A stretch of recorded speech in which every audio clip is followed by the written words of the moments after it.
In his book, The Mode of Existence of Technical Objects, Gilbert Simondon proposes a distinction between mechanology, or the study of individual technical objects, and organology, or the study of constitutive elements of technical objects, the constitutive elements functioning like organs in a biological body. Extending the range of mechanology and organology to include social machines as part of a general techniques, I offer this study as a contribution to organology, the organ in question being something I wish to call corporate movement. In more Deleuze-Guattarian terms, corporate movement is a machinic component whose function varies according to the assemblage within which it is engaged. My attention will be restricted largely to corporate movement's relationship to territory and war. Corporate movement is my label for what William H. McNeill has referred to as keeping together in time, the subject of his fascinating 1995 book, Keeping Together in Time, Dance and Drill in Human History. The inspiration for McNeill's book, he tells us, came from his basic training during World War II in the deserts of West Texas. He and his fellow trainees spent countless hours marching in formation, and initially he viewed this as a hopeless waste of time, since such marching would be useless in battle. He found, however, that over time he began to enjoy the marching, feeling a certain elation and a liberation of self. He also noticed the emergence among his unit of a definite esprit de corps, primarily fashioned, he felt, via the practice of marching, during which the individual's personal identity tended to dissipate and become absorbed within a collective whole. After the war, this led him to speculations about the function of keeping together in time, and eventually to the conclusion that the synchronized, regular corporeal movement of collectivities has played a central role in the formation of human societies in areas as diverse as dance, work, religion, war, and politics. From the perspective of ethology and evolutionary biology, corporate movement clearly has a bearing on territoriality and aggressivity. In Plateau 11 of 1,000 Plateaus, Deleuze and Guattari analyzed territoriality via the concept of the ritournelles, or the refrain, noting that various territorial species establish territory via the extraction from a given milieu of a quality that constitutes a proprium, or a possession. In one of their rare references to dance, Deleuze and Guattari offer, as an example of the constitutive quale and proprium of a territory, the dance of the stickleback fish. I don't know if you've seen this diagram or not. It's really cool, but I'll say a little bit about it. Its zigzag movement, you can see it exaggerated on your right, they note, quote, is a motif in which the zig is tied to an aggressive drive toward the partner and the zag to a sexual drive towards the nest. What would otherwise be uncoded motion, that is mere locomotion, is stylized and coded, such that the zig and zag become a quale. And that quale signals a proprium, that is, this is mine. As Deleuze and Guattari observe, ethologists do not formally classify such behavior as dance. They do refer to the stickleback dance, but then they pretty soon refer instead to what they call ritualization. The specific changes that can take place in an organism during ritualization include changes in function, motivation, threshold values, and components of orientation, as well as stylized exaggeration and simplification of gestures and the development of conspicuous body structures, ornamental plumes, enlarged claws, and so on. Clearly, each of these ritual changes may be characterized as a deterritorialization of a milieu function that then may be re-territorialized as a component of a territorial assemblage. Ritualization is often, though not always, associated with territory. But ritual sequences among non-humans never involve group synchronization of movements. Territoriality need not be restricted to individuals or mating couples. And this is something that Deleuze and Guattari don't note. Not that they didn't know about it, it's just they don't mention it. For, and I'm now quoting my favorite guy for a name, Irenaeus Eibelsfeld. I was thinking of the poor little baby, it's Irenaeus Eibelsfeld. Okay, at any rate, he's written a book on ethology that Deleuze and Guattari quote, and here's what he says. For many animals live in larger units, packs, herds, or clans that occupy an area they defend against conspecifics from different groups, such as wolves, hamadryas, baboons, and rats. Okay? And Deleuze and Guattari mostly talk about those birds, with their little individual territory. But this is whole groups, wolf packs, things like that. But ritualization does not play a part in the establishment of collective territories in such species. These factors are significant when considering human territoriality. First, humans alone among primates, and perhaps among all species, we could debate that, engage in what I am calling corporate movement. And specifically, that form of corporate movement we designate as dance.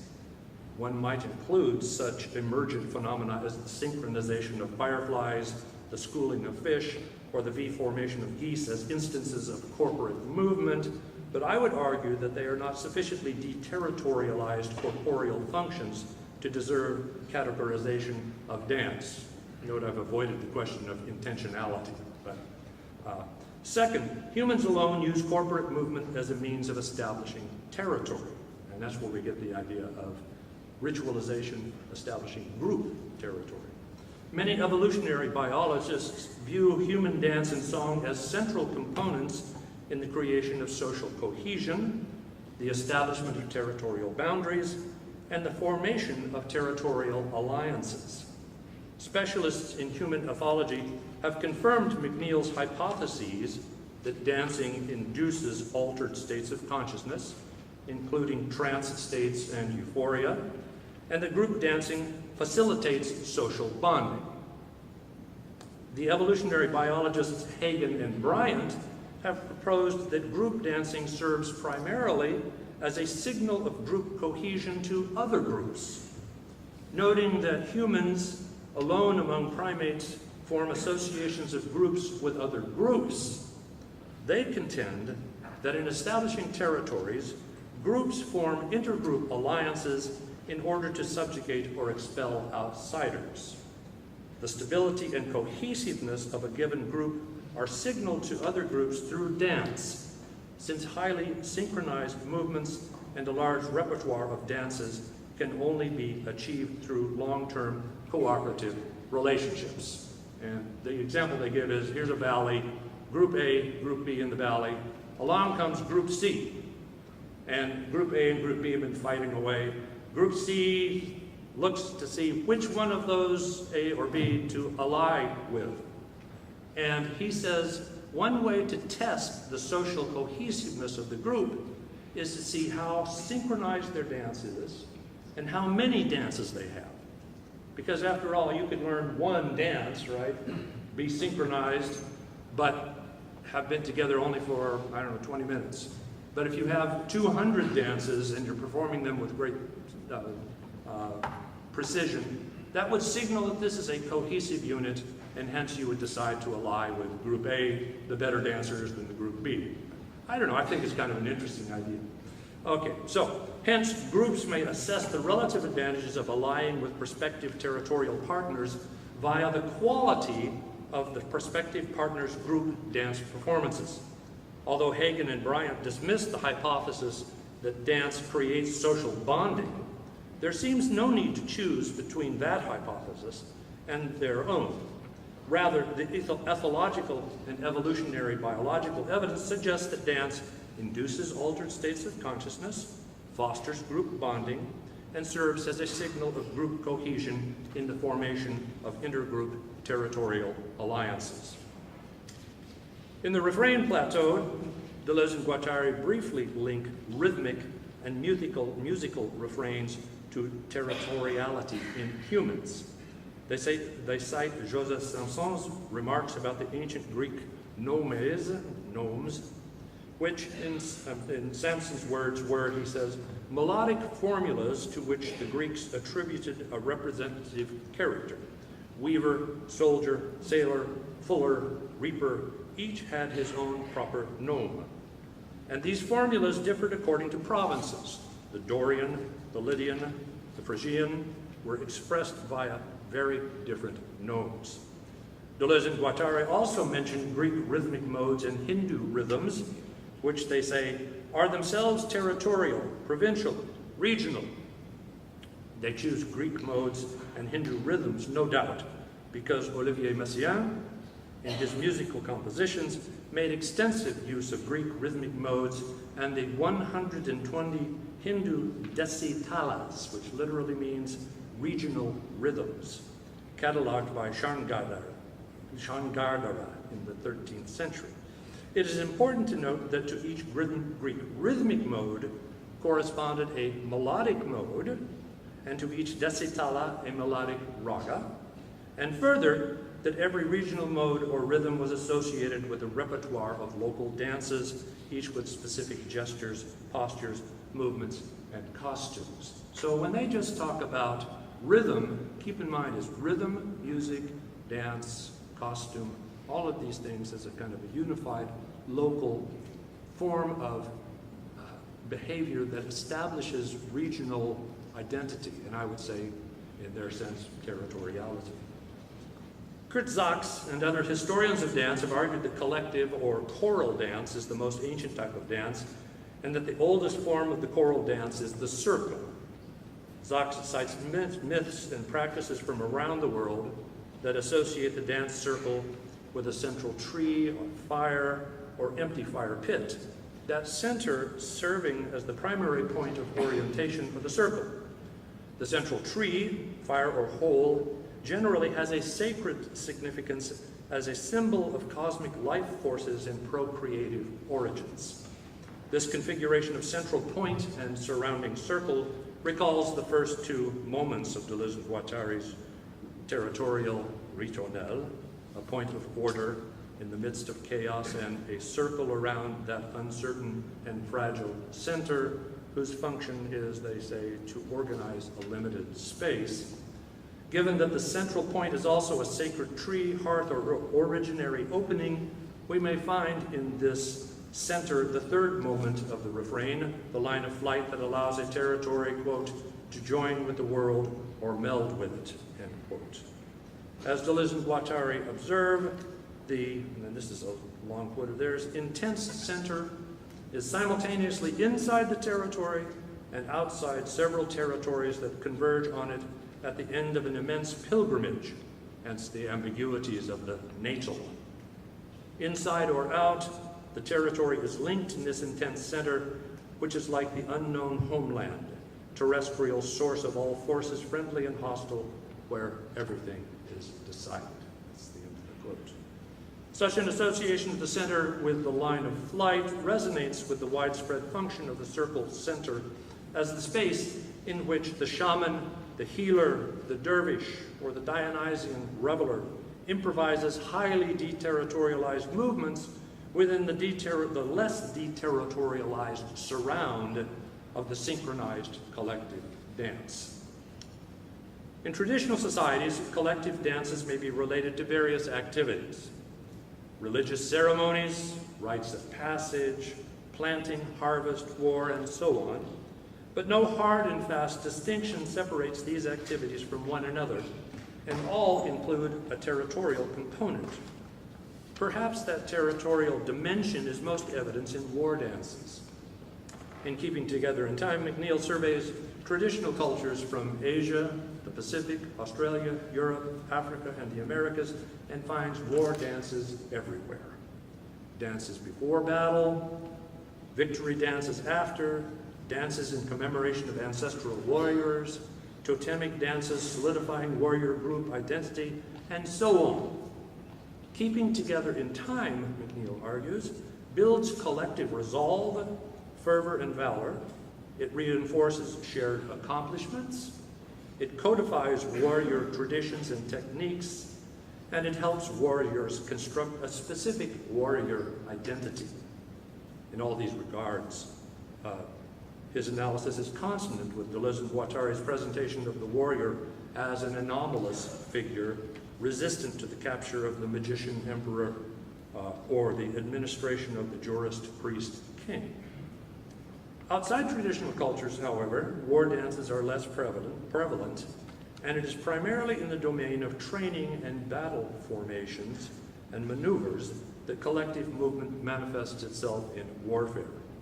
One might say that the rhythmic elements of dance, along with its psychosocial components of group bonding, are dissociated from song, dance, and the social machine of traditional societies, and incorporated within new social machines specific to an emergent separate realm of military activity. In other words, we're getting a differentiation of the military from these other integrated social functions. An examination of a few instances of military collective movement outside traditional societies should suggest some of the complexities inherent in this machinic component's disposition within diverse assemblages. Consider the role of collective movement in the wars of 5th century BC Greece. In Sparta, and here's my next little thing here, right, there we go. The techniques of phalanx fighting were finely honed through rigorous drill and training and deployed in movements midway between dance and marching. In hoplite formation, in which fighters in rows overlapped their shields to the left, that would be the front group facing this way, right?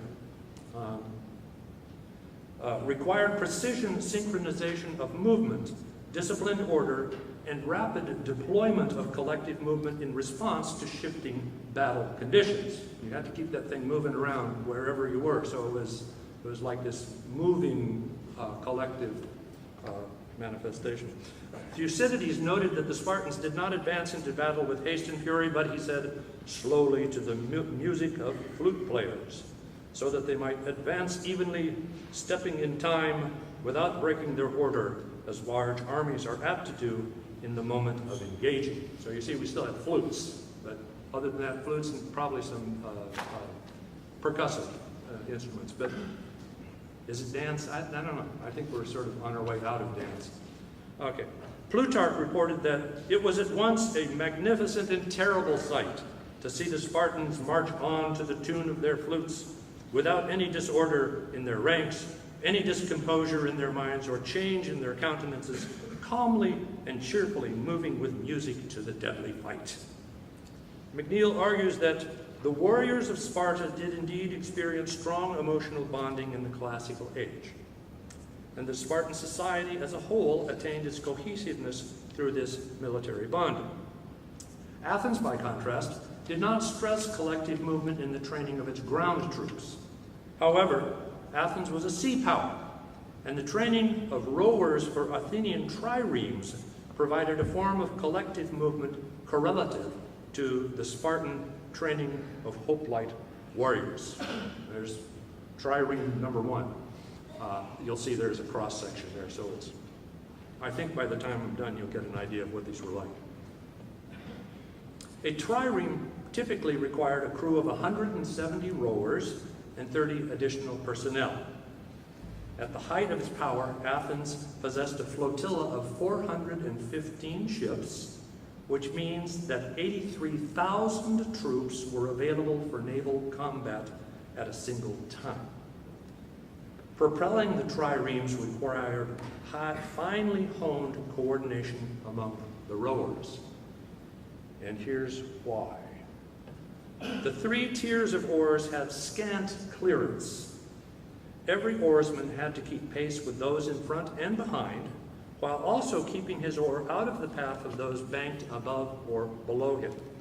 Deviation of more than a few inches and mistiming by a fraction of a second meant a tangle of oars and loss of momentum. Precision was absolutely vital, and it took considerable practice for a crew to settle into a smooth, effective rhythm. The triremes were not manned by slaves, as you might have thought, but by citizens of all social ranks. Trireme battle was a great social leveler.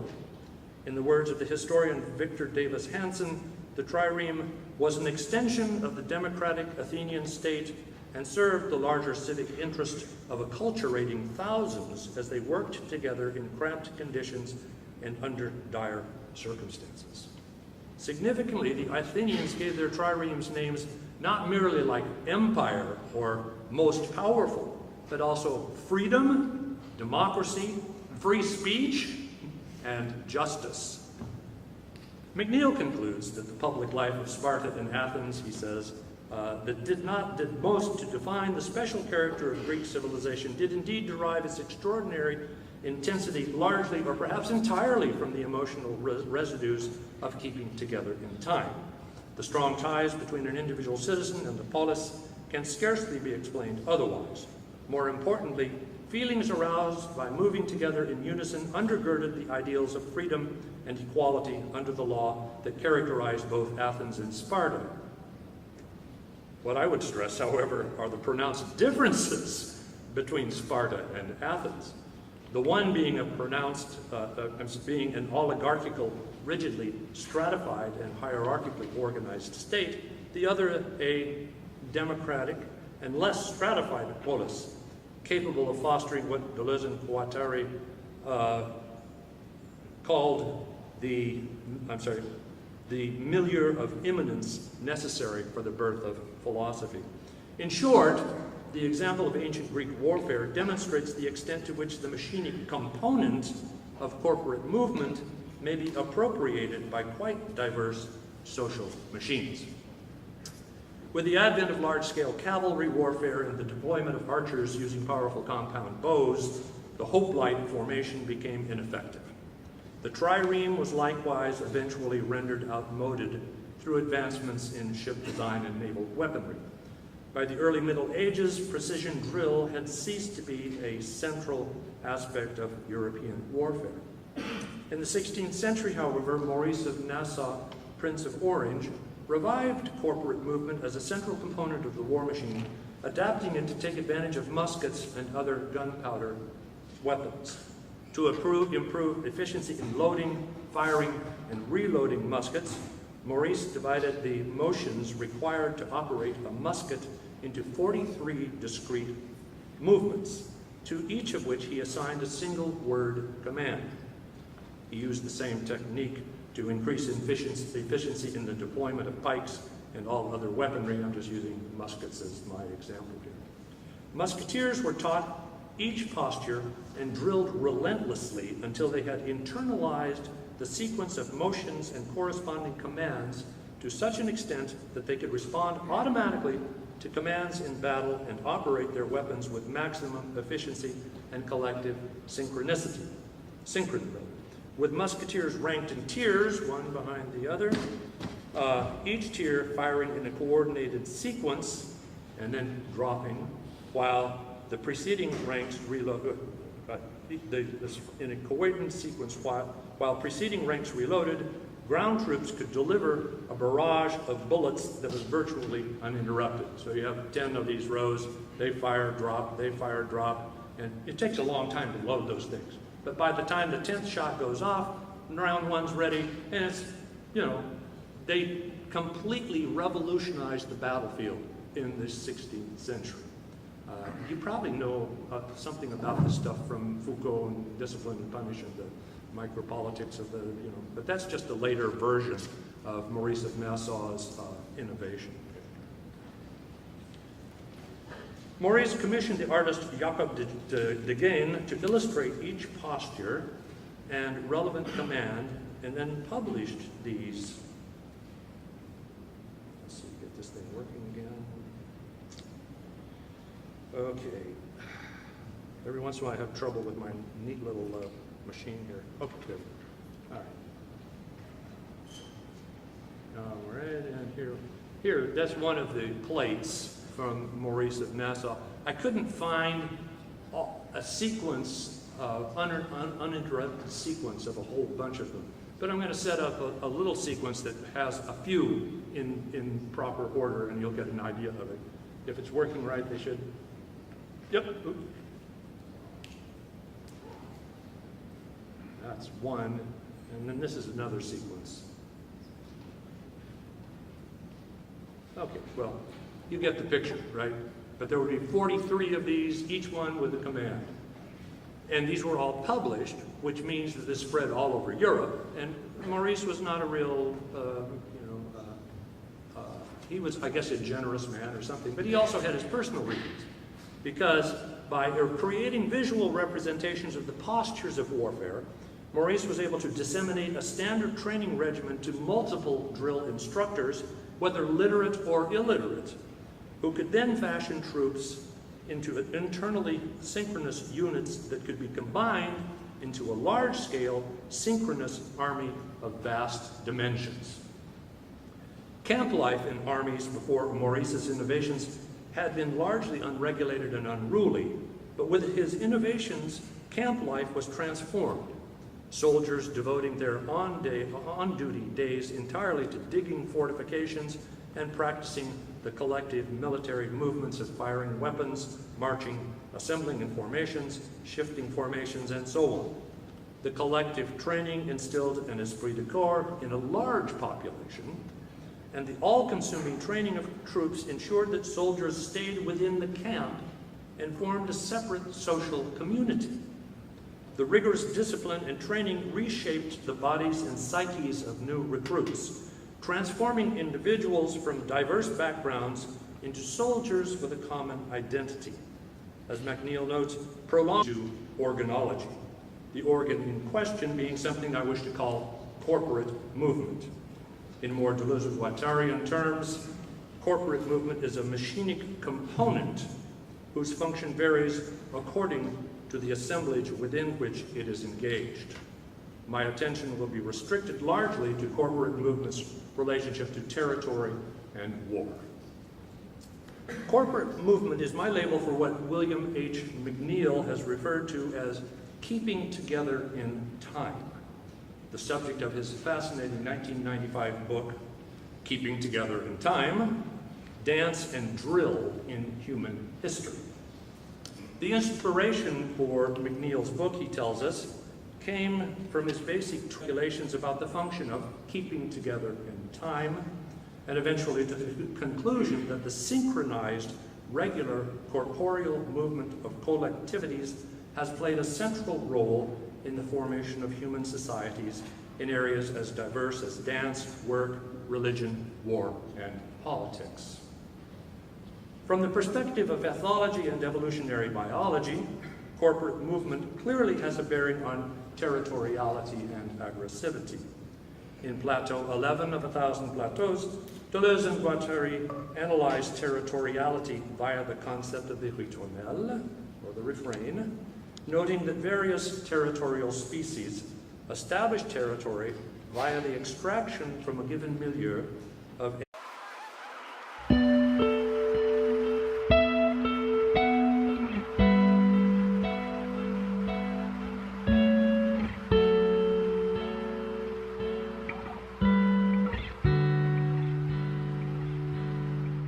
In his book, The Mode of Existence of Technical Objects, Gilbert Simondon proposes a distinction between mechanology, or the study of individual technical objects, and organology, or the study of constitutive elements of technical objects, the constitutive elements functioning like organs in a biological body. Extending the range of mechanology and organology to include social machines as part of a general techniques, I offer this study as a contribution training during World War II in the deserts of West Texas. He and his fellow trainees spent countless hours marching in formation, and initially he viewed this as a hopeless waste of time, since such marching would be useless in battle. He found, however, that over time he began to enjoy the marching, feeling a certain elation and a liberation of self.